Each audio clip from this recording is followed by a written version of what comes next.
बेटी बोझ नहीं, बेटी वरदान है। ये केवल एक नारा नहीं बल्कि समाज में बदलाव लाने का संदेश है।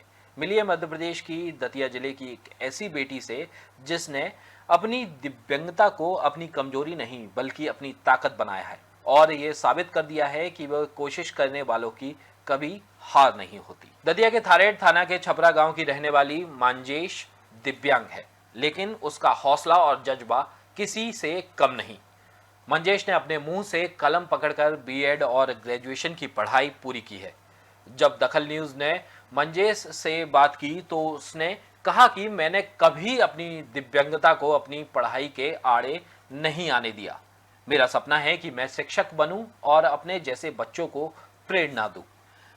मैंने कई बार जिला प्रशासन और नेताओं से मदद मांगी, लेकिन हर बार सिर्फ आश्वासन ही मिला। आज भी मैं अपने परिवार के लिए सरकार से मदद की उम्मीद कर रही हूं। मंजेश की कहानी सिर्फ मेहनत की ही नहीं बल्कि ये संघर्ष और उम्मीद की कहानी है।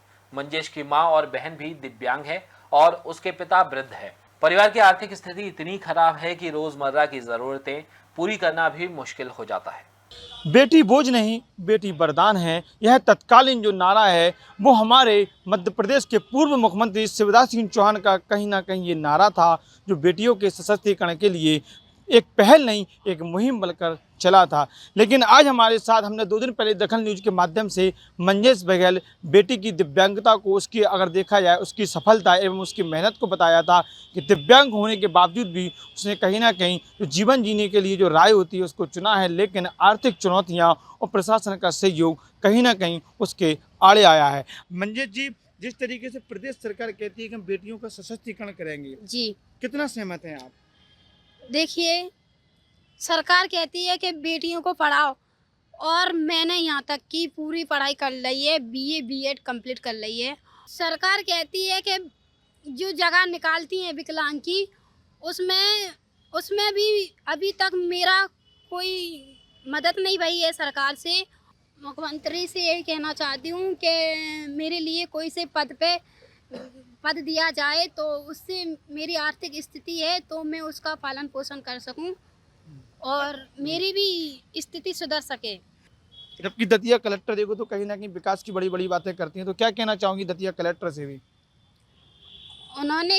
मैं एक बार गई थी कलेक्टर के पास, लेकिन मैंने कही थी कि मेरी आर्थिक स्थिति गंभीर है और मेरी पढ़ाई का खर्चा नहीं उठ पा रहा है, तो उन्होंने ये बोला था कि हम आपकी व्यवस्था करवा देंगे, लेकिन अभी तक कुछ नहीं हुआ है। अभी तक उम्मीद की आशा लिए हुए नवनिर्मित मुख्यमंत्री डॉक्टर मोहन यादव से गुहार लगा रही कि कहीं ना कहीं इसके पिता को देखते हुए, इसकी बहन, इसकी मां को देखते हुए कहीं ना कहीं सरकार इस पर ध्यान दें, क्योंकि खुद दिव्यांग होने के बावजूद भी कहीं ना कहीं मैट्रिक परीक्षा को पास कर लेना आज एक ऐसी दिव्यांग अवस्था में कहीं ना कहीं देखा जाए तो बड़े काबिल तारीफ बात है। अब देखने वाली बात होगी कि आखिर प्रदेश सरकार तक जब ये खबर पहुंचती है तो दिव्यांग बहन मंजेश बघेल की कितनी मदद होती है। लोकेश मिश्रा, दतिया, मध्य प्रदेश, छत्तीसगढ़, दखल न्यूज।